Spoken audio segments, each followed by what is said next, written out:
Hey, this is X Cult Baby, and I am so sorry about missing this past Thursday's video. It was like a plethora of things. I just got a new microphone and a new camera setup, and when I did the video, I actually did make the video, but I was not at all pleased with the end result because I wasn't really sure what I was doing yet with the camera and the microphone and everything. It didn't look right. It didn't sound right. I was not pleased with it at all. And on top of that, on the day that I was going to actually edit the video and upload it, I had a really rough day. And then I got sick for the couple of days after that, and it was just a mess. I just completely decided not even to upload that video at all. So I'm really sorry about that. Um, so this is actually going to be the Q&A video that I promised a little while ago. It's only like 6 questions long, so won't take up too much of your time. And then next Thursday, I will start off with another Atheist Bible reading video as promised. So sorry again about that, uh, making y'all wait for this video. But anyways, I'm going to do these questions a little bit out of order because the order that I'm going to read them in will just make a little bit more sense. So, one of the questions that I got was, how strict is my family? I have met stricter parents in the Jehovah's Witness community, but yeah, they were pretty strict. I guess that they were, I don't know, what I could use as a point of reference. I had this one friend who had parents that kind of scared me with how strict that they were, but at the same time, they let her kind of do whatever she wanted up to a point, and then it was like she couldn't do anything at all. My parents, if I wanted to go somewhere and do something with somebody, I had to plan it all in advance. I never had any last minute type of things like sleepovers and stuff. I just couldn't, you know. Um, I did get spanked and stuff like that as a kid. My parents stopped doing that when we were older, obviously. And I never got like beat like, but I mean I was physically abused as far as like I got spanked, but you know, uh I definitely, looking back, I realized that it was not an effective teaching method whatsoever. But at the time, did I feel like my parents abused me? They just hit me whenever they're mad? No. But, you know, still not great.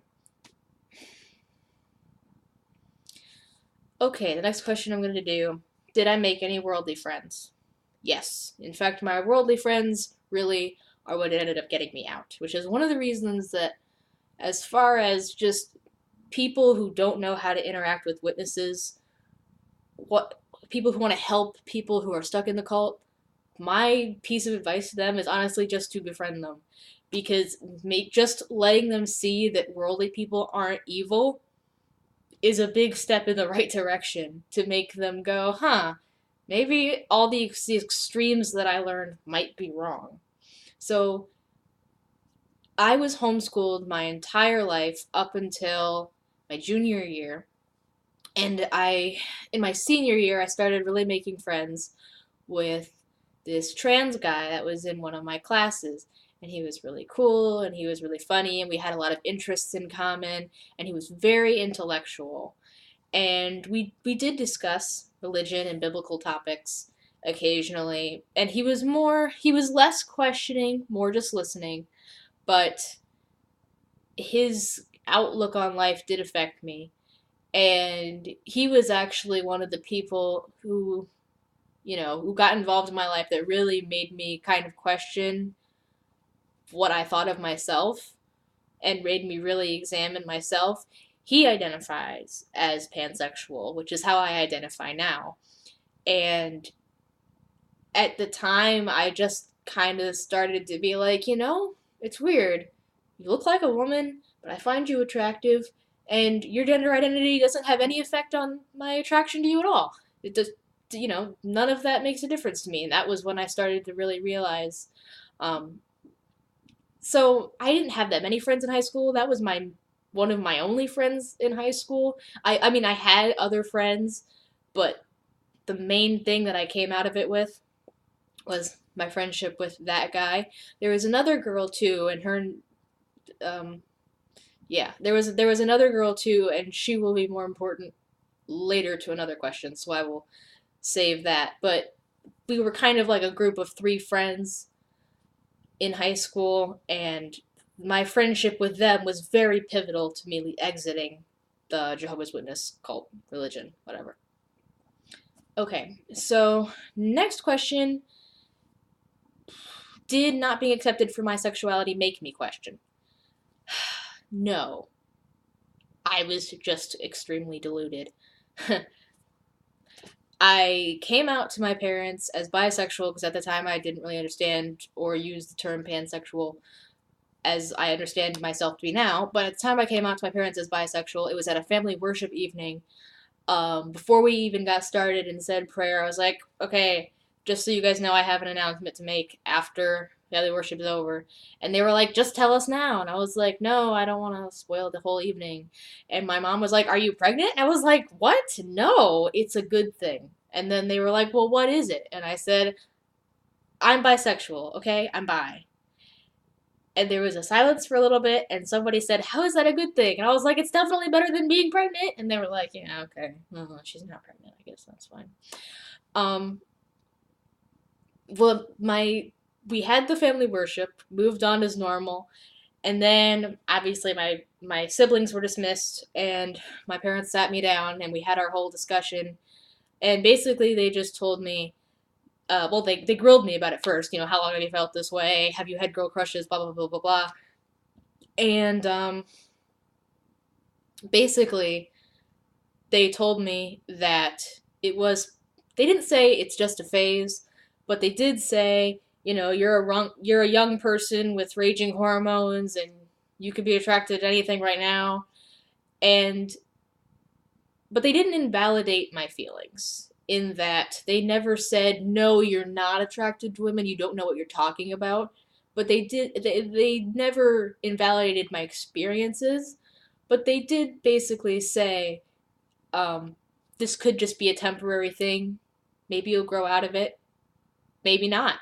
But you don't necessarily have to identify yourself as a bisexual just because you're also attracted to women, which obviously indicates a lack of misunderstanding. But at the time, that made sense to me. I was like, oh, okay. I don't have to call myself bi even though I'm bi.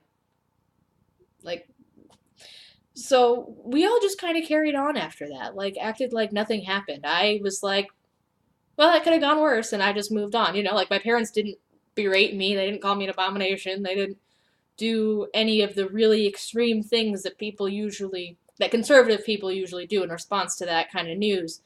So I took it as like, yeah, that was a win for me. Uh, they didn't hate me, they didn't chew me out, they didn't kick me out immediately, and they seemed to be like, well, as long as you don't have a girlfriend, I don't care. You know, like so I moved on after that. It didn't make me question, even though I I was very active on Tumblr as a witness. I still am active on Tumblr. But I was very active on Tumblr as a Jehovah's Witness, and I had this like group of other witnesses in my circle that I had met through the internet. And we were always talking about stuff, and sometimes I would get anonymous asks about my religion. And I remember I did this whole thing on sexuality, and it was so stupid. Like, I went back and deleted that post later because I was like, oh, so stupid. But even as a person who was attracted to women, I was like, yes, homosexuality is wrong, and I'm just gonna live my life like a straight person, and that's fine. It wasn't fine, I was an idiot, but. And in the end, that is part of what got me out. So, that's, let's see, one, two, three questions down. Let's see. Alright, what was the final straw that made me leave the Jehovah's Witnesses? So, I was in my trans friend from school. We had started dating. I was in a polyamorous relationship with him and his girlfriend, and I was really into both of them. I was really happy with the relationship, but I also knew that I had to move out because if I had had secret boyfriends before and I knew that there was no way that this would realistically work out in any kind of long-term sense if I was still living with my parents. Like there was no way. and I was 18 at the time. Was I 18? Yeah, I was 18 at the time, and I had been thinking about how to get out, but I hadn't really made any kind of solid plans. And then one day, it was October. I think it was 2017, October 8th, 12th. I don't remember the exact date.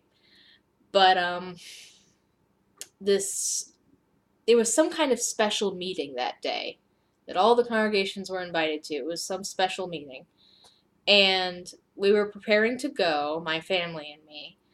And I was getting up, I was dressed, I was ready to go, and my dad sends me back up to my room and he's like, "Your room is a mess." And I'm like, "Yeah, but like it starts in like 10 minutes. Let's go." I'm dressed, I'm ready to go. I'm going. And then he's like, "No, you can't have breakfast. You can't go until your room is clean." And I'm like, he said that it was ungodly, unchristian for my room to be so messy. And that was, I think, the last straw for me. That was literally just like I snapped and I was just like, "I'm leaving today. I'm leaving right now. I'm over all of this. This is bullshit." And instead of cleaning up, I started packing. I didn't know where I was going to go or where I was going to stay, but I determined in that moment that I was going to go. And my sister came into my room because my parents had already left. My sister was ready to drive me and my brother to the meeting, and she was just like, "Come on, come on. Well, you'll finish your room later. Let's go." And I was like, "I'm not going. Go without me."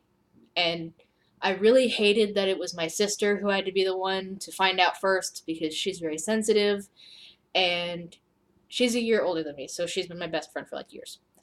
And yeah, I knew it was breaking her heart to see that.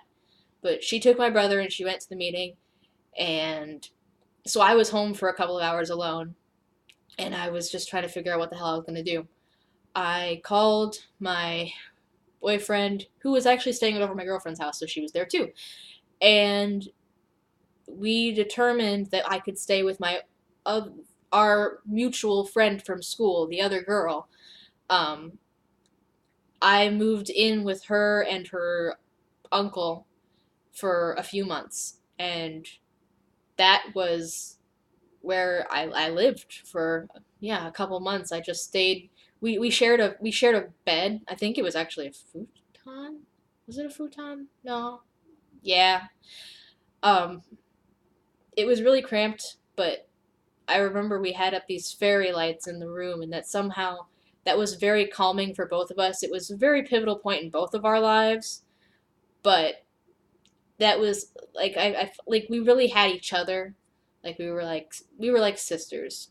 I think I would say we still are, even though we don't communicate as regularly. I still feel very close attachment to her. But yeah, the final straw for me was basically just being told that because my room was too messy, it was ungodly, and that I couldn't have breakfast. Like I was like, I'm 18. Like this is ridiculous, you know? Like yeah, you know what? My room was a mess. I'm still working on that. Marie Kondo will fix me, I hope. But yeah, I that was like, this is bullshit. I'm not dealing with this shit. I was still mentally in, religiously speaking. I still believed it, but I just believed that I was gonna die in Armageddon. Like I was just like, okay, well, fuck it, I guess.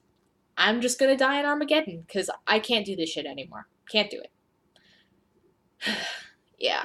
So I got disfellowshipped maybe like a week after that because I went and spent the night at my boyfriend's house and I lost my virginity. So my aunt and uncle invited me like to dinner or something the couple days after that. Maybe it was the next day. And I ended up telling my aunt what had happened because I felt all guilty and shit. And she basically said, "Well, now that you've told me that, you know that you got to tell the elders or I will, right?" And I was like, "Yeah, okay, I'll do it." And now looking back, I really wish I hadn't because it was such a gross and uncomfortable experience and I didn't need to. Like fuck them. Who cares? I'm not going to do your stupid judicial meeting to determine whether or not I was repentant because I sat down with the elders and I told them straight up, Here's what happened. Here's what I did. Here's who I did it with. Here's when it happened. And you know what? Do I feel shame that I'm talking to you about this? Yes. Do I feel guilty about it? No. Am I gonna do it again? Probably. I was pretty straightforward with them. I knew I was gonna get this fellowship. That didn't have any choice practically. So, at what age did I begin questioning? I actually started questioning months and months later. I was in a different relationship at this point. Um, the relationship that I am in now, my fiance. Um, he is an atheist, and he occasionally working with me when I was still mentally into that religion was hard for him because he didn't know what to do with that. I'm talking about all this stuff with paradise and Armageddon, and he's just like, he did his best. I will say that. He did his best to take care of my needs emotionally and to help me through that. But there wasn't a whole lot that he could do to convince me that things would be okay because I was convinced I was going to die, so. But we did talk about Bible related things and about God and about the beliefs that I was raised with occasionally. And he never tried to convince me that I was wrong, but he did ask me some questions that stumped me. He asked me some questions that made me think about things very critically. And eventually, I had to answer his questions with, I don't know. That's just what they told me. And it started to not make sense. And really, it wasn't me that did the questioning. Somebody else questioned me, and I had no answers. Right? So, I actually lost my belief in God before I lost my belief in the witnesses. The two disappeared at the same time. Because I was like, none of this shit adds up. None of it at all. Right back to the Bible itself. None of it adds up at all. So I lost the whole thing in one go. I didn't have to question the religion itself. I tore the religion apart afterwards. And after I was like, wow, this was all bullshit. Holy shit. And I think which one was the first one? It was either Telltale or the John Cedars channel that I started watching first. I don't remember which one it was. Probably both around the same time. My fiance Nathan had found the videos and he showed them to me. So that's where I got them from, was from him. But yeah, it wasn't until literally in the past year that I even questioned anything. Because even after I'd been disfellowshipped, I was still very much indoctrinated for several months. Okay. Any more questions? Oh, yeah. Anything that I've done just to spite Jehovah's Witnesses since I got out? Honestly, not a lot. I wish I had done more, but I did just kind of get out. I'm planning on getting a tattoo at some point soon, so that'll be fun. I have enjoyed the occasional alcoholic beverage, and I had a birthday in November, and like I said earlier, my sister is a year older than me, and I was like, oh, my sister's turning 21 this year, and she's not even gonna be drunk. How sad is that? I was like, I got drunk on my birthday. It wasn't even my 21st. I think I smoked weed once. I technically did it twice, but it was literally like, I only really count the one time. I was high for all of 10 minutes, and my roommate was like, how do you feel? And I'm like gravity is increasing on me. She was like, even when you're high, you're such a nerd. So I haven't done a lot specifically to spite the witnesses. I went to my first Pride parade, but again, that wasn't really, I don't know. I haven't done anything particularly to spite the witnesses. I'm just kind of doing me. And if anybody sees that and they're like, ugh, then, fuck them. I'm not doing it to spite anybody. I'm just being me. Just doing me now. So, that was all the questions. Wasn't a whole lot, but got me talking for 20 minutes, so I apologize for, having to sit and watch this. You don't have to, obviously. I'm still trying to figure out which atheist Bible reading I'm gonna do on Thursday. Yeah, not 100% sure yet, but eventually I will probably re-record the video that I was gonna upload this week. It was on the Tower of Babel, eventually, but not right now because it's such a short story. I was not satisfied with like any aspect of that video really. So I don't know what I'm gonna do yet. We'll see. I have a collaboration coming up as well, so stay tuned for that. That'll be fun. Um, yeah, that's it. Follow me on social media. Links are in the description. That's it. My name is X Cult Baby, reminding you to go free yourself. Thank you for watching.